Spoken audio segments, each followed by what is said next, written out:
My name is Michael, and this is my story and journey of the 10 steps of my spiritual awakening. It all started with the day I got to know that my father was supposed to die. I remember it really clearly, and this was a kind of cold, rainy, dark-ish October day. And I remember I get a call from, in this case, my mom, that got a call from father's brother's ex-wife. She called my mother instead of calling me directly, and no one really informed me. No one really told me except this woman.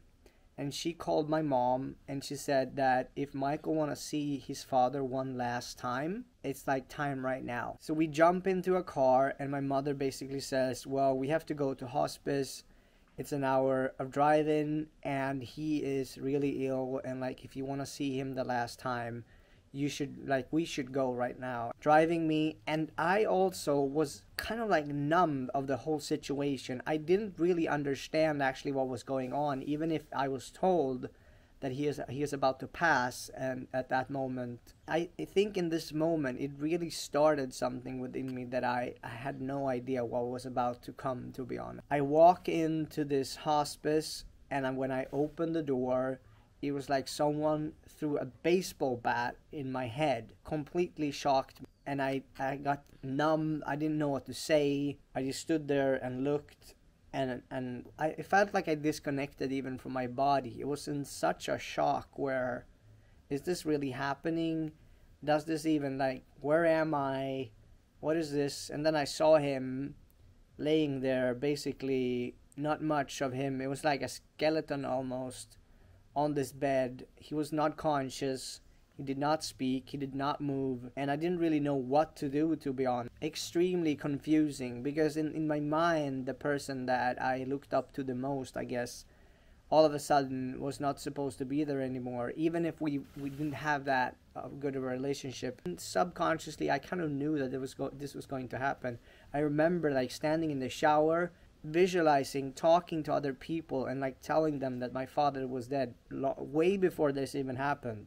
So I kind of had been seeing it, but I couldn't really believe it. And for the first time since I could remember, I cried and I held his hand, and something within that moment switched inside of me that I never experienced before.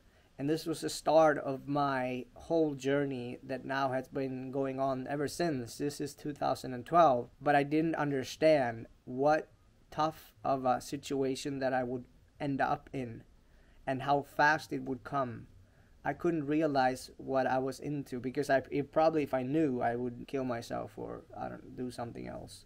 In the exact same moment, my then grandparents, which my father's mother and my then father's brothers, all had the idea that they were supposed to take everything that he owned. So they took his golden stuff, his phone, his money, his watch. They signed over cars and apartments that was him. They drained his bank account. They called me at night after I left, and they told me that, well, he passed. So it was like he was waiting for me, and from that point, my life was never the same again. I stand there in the morning, and I'm really confused, upset, sad, angry, and they emptying everything that's in that apartment.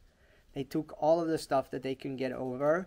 It just brought me to a place where I was like, no, but that is my... It felt like they took from me. I went into this massive state of panic. I called the police. The police didn't care. I went out there and I screamed and yelled, but they didn't care. They just kept taking all the things, and basically I got left with nothing. And that created such a pain inside of me. First my father dies, and then my own family betray me, take everything that they had, and they also told me that I do not belong to the family.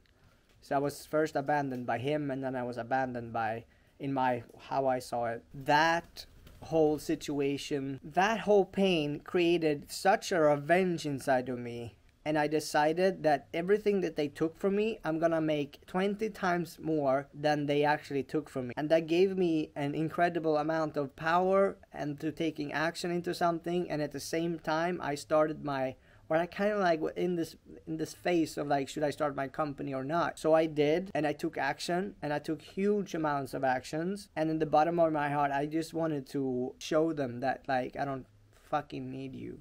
I don't want your shit. You can take it and leave it. I can basically go on my own, do whatever I want. And from that point on, I started a company that became successful. I made money for myself. I bought real estates, houses, toys like jet skis and cars and whatever, boats, whatever you can imagine, paramotors. And I came to this place where I was like looking for happiness. One day I had it all. I felt like I had multiple cars in the driveway, and I had the house, and I had the income, and I was like, I had the money, and I had all of these things. And I came to a place like, what would happen if I take the phone and I will dial my grandmother, and I will tell her that I'm sorry for everything that I did or said, and I tell her that I love her and that I want to hang out with her in the future. What would it do to her mind, and what would happen in my life? And I remember I sit there with the phone, and I can barely press the buttons, and it takes me some time. My heart is beating like crazy. I grab the phone, and I dial the number, and I hear the ringing in the phone. And then all of a sudden, someone answers, and I can hear that it's her. I hear also that she answers differently. So I open up with saying, I'm sorry, I love you, thank you, please forgive me.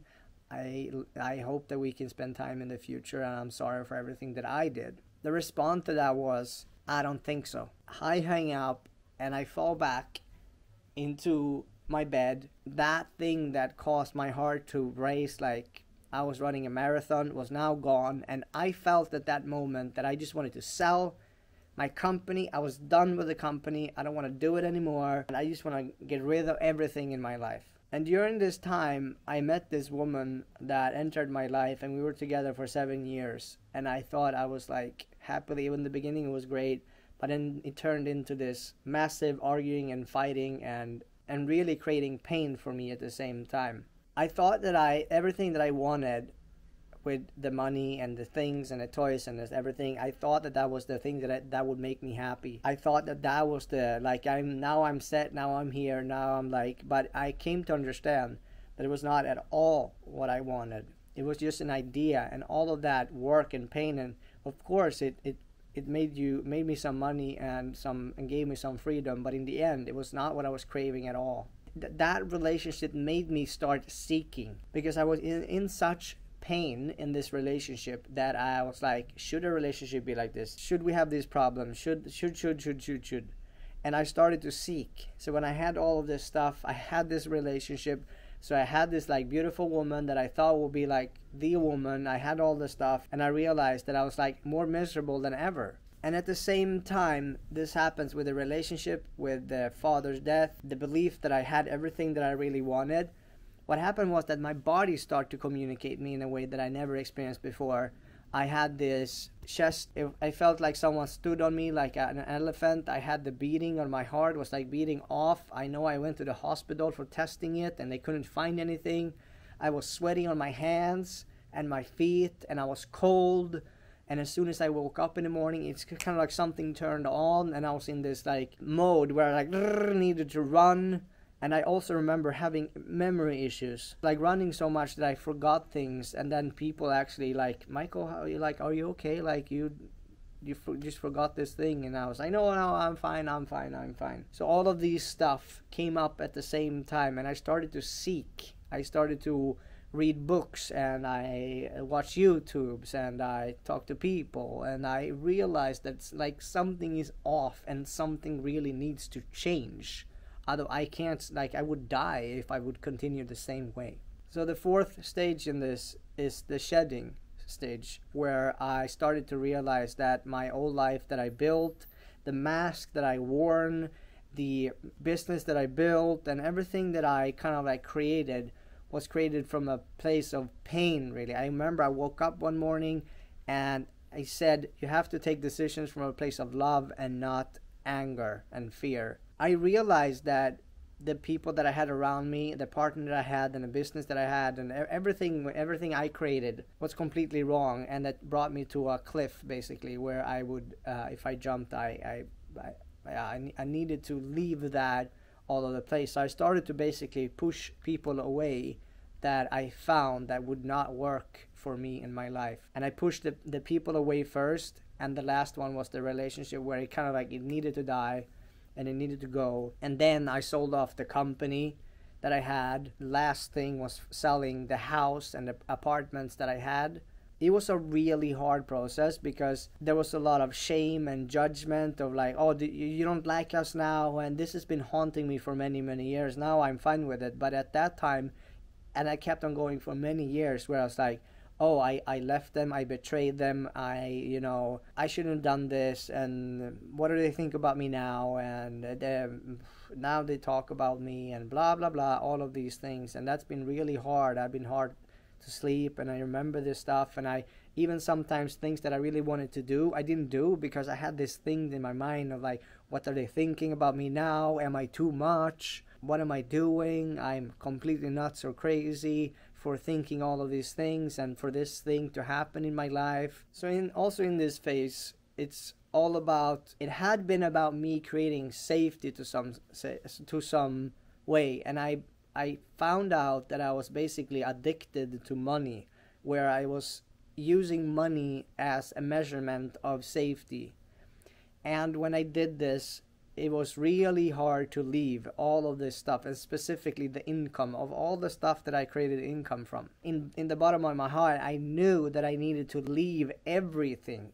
You can't just like leave one thing and then keep the rest and think that it's going to work out. In my hallucination, it does not work.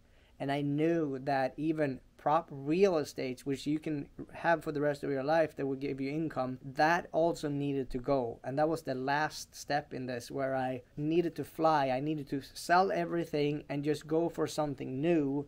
And this was an extremely hard way to face my own fear of safety, where I based my whole life of safety in money, where this is necessarily not true, or doesn't have to be. And it comes from a place of deep wounding and scares, which is horrible to live in how I experienced it. So in stage 5, the next stage is where you literally wake up to the fact that there is other people out there, and I wanted to find like-minded people or people that gone through the same, and it was really, really hard for me. I came from a small town in Sweden called Mariestad. It's 20,000 people in the whole community, or the whole place, and I couldn't find a single person, not even outside, that has gone through the same thing that I did. And at the same time, Tony Robbins, in this case, jumped into my life, or like I found him, or if I don't know, came into my life, and I went on my first event in America, where I basically found out that this place was full of people that was doing healing work just the exact same way that I gone through, and they were all at the same place. And for the first time in my life, I found a human that really was a role model. I found a person that was a role model to me, and that I could see that is doing well, feel great, and actually are successful in something. When I found this, it almost felt like a father figure in some way, and I started to learn a lot. I done 20 plus events. I've been now working with coaching for many, many years, and I found that to be extremely helpful, and I immersed myself in this, where I was like, fuck this, I'm going all in, I don't care. I know this is right for me, and I need to find this kind of like tribe community where I get to talk to people that has gone through the same thing. Because in this phase, it can be like confusing, lonely. You don't really know, am I crazy? What is going on? What is real? What is not real? And in this case, I found out that I was not crazy. It was just that I went through this spiritual awakening.